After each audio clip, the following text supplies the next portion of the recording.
Recent డేస్‌లో AI అనేది చాలా హాట్ టాపిక్‌గా మారింది. అసలు ఇంక ఏఐ వల్ల ఎలాంటి నష్టాలు జరుగుతాయని జనాలకు చాలా అపోహలున్నాయి. అసలు ఏఐ వల్ల జరిగే నష్టాలేంటి మేడం? ఇప్పుడు సపోజ్ మీకు ఒక కాల్ వచ్చింది.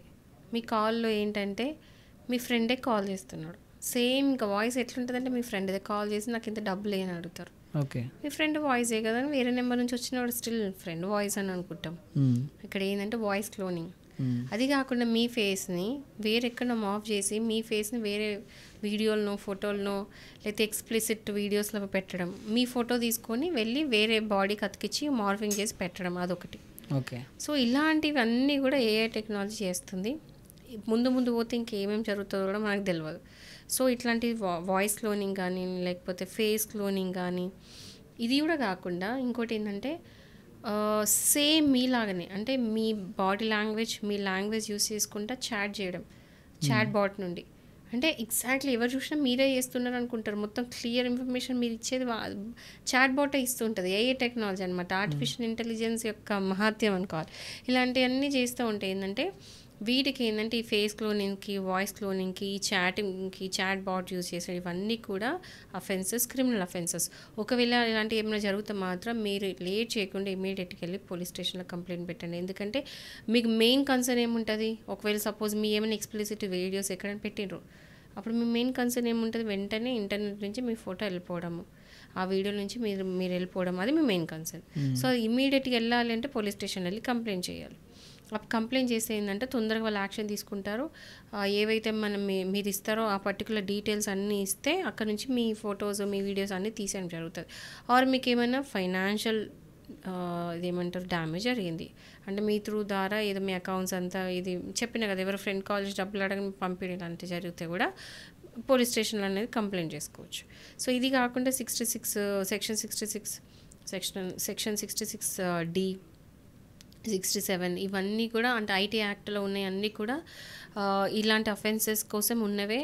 దానికి 3 years నుంచి 7 years వరకు శిక్ష పడే అవకాశం ఉంది. ఇవి చాలా సీరియస్ కేసెస్. దీనికి బెయిల్ కూడా దొరక అవకాశం లేదు. ఎవరైతే ఇందులో ఇరుక్కుంటారో వాళ్ళకి కనీసం బెయిల్ కూడా దొరకదు. అంత స్ట్రిక్ట్ అఫెన్సెస్.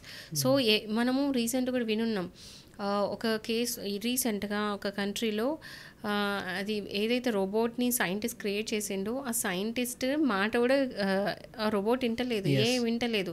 షట్ డౌన్ చేయమని చెప్తే నేను చెయ్యను అని చెప్పేసి దాని ప్రోగ్రామ్ అది మార్చుకుంది షట్ డౌన్ కాకుండా. అంటే ఇంకొక 10, 20, 30 years పోతే ఏంటంటే అది ఇంగ్లీష్ మూవీస్లో మనం చూసి ఉన్నాం కదా, war between humans and robots అన్నట్టుగా, మెషిన్స్ అన్నట్టుగా war between humans and machines అయిపోతుందేమో అని భయం వేస్తుంది. సో ఏఐ నేనైతే ఏం సజెస్ట్ చేస్తా అంటే ఈరోజు అంటే నేను కూడా ఈ మధ్యలో ఏమైందంటే ప్రతిదానికి ఇదివరకు గూగుల్ యూస్ చేసేదాన్ని, ఈ మధ్య ప్రతిదానికి చాట్ జీపీటీ అని యూస్ చేస్తూ ఉన్నా. అంటే ఏ డౌట్ వచ్చినా chat GPT is very easy to access. So ఈరోజు మా ఫ్రెండ్ ఒకరు నాకు చెప్తా ఉన్నారు ఏంటంటే నువ్వు కంప్లీట్గా చాట్ జీపీటీ మీద డిపెండ్ కాకు, అయితే నీ బ్రెయిన్ అనేది ఇంకా నువ్వు యూస్ చేయవు లైఫ్లో. బ్రెయిన్ అనేది యూస్లెస్ అయిపోతుంది. ఎందుకంటే ఎవ్రీథింగ్ ప్రతిదానికి నువ్వు చాట్ జీపీటీ మీద డిపెండ్ అయితే నీ ప్రాసెసింగ్ పవరే తగ్గిపోతుంది. నీ బ్రెయిన్ అనేది ప్రాసెసింగ్ అనేది ఎప్పటికీ థింకింగ్ పవర్ పెంచుకుంటూ ఉండాలి. If you not giving any work to your బ్రెయిన్కి ఏం వర్క్ అయిపోతే ఏముంది, మెల్లమెల్ల చచ్చిపడిపోయి నీ మెమరీ అనేది ఇంకా వేరే స్టూపిడ్ థింగ్స్ యూజ్ చేసుకుంటావు, మంచి థింగ్స్కి యూజ్ చేసుకో. సో మ్యాక్సిమం అయినంత వరకు ఏఐ యూజ్ చేయకండి. ఈవెన్ లాలో కానీ చదువుకునే పిల్లలు, స్టూడెంట్స్ కానీ ఎవ్వరు కూడా ఏఐకి దూరం ఉండని నేను చెప్తా. ఎందుకంటే ఇది ఈ లాభం కంటే ఎక్కువ నష్టాలు ఉన్నాయండి. మీరే ఆలోచించుకొని ఒకసారి కాసేపు కూర్చుని ఆలోచిస్తే మీకు అర్థమవుతుంది. లాభాల కంటే నష్టాలే ఎక్కువ ఉన్నాయి. ఓకే మీకు ఏదైనా డౌట్ ఉంది, గో త్రూ బుక్స్, అవన్నిట్లో బోల్డ్ అండ్ ఇన్ఫర్మేషన్ ఇస్తుంది. కానీ చాట్ జీపీటీ ఏంటంటే మీ వర్క్ని ఈజీ చేయడం వల్ల మీ బ్రెయిన్ పవర్ తగ్గడం కాక అది ఏదో ఒక రోజు ఈవెన్ ఏఐ చాట్ జీపీటీ కూడా షట్ డౌన్ కాదు. మీ పర్సనల్ డీటెయిల్స్ అంతా మీ చాట్ జీపీటీలో కాంప్రమైజ్ చేస్తున్నారు. మీకు అర్థమవుతుందా? మీ చాట్ జీపీటీ ఒకసారి మీ ఫోన్లో మీరు డౌన్లోడ్ చేసినారు అంటే మీ ఫోన్లో ఉన్న డేటా మొత్తం చాట్ జీపీటీ దగ్గర ఉన్నట్టే. It is reading your phone, it is reading your brain.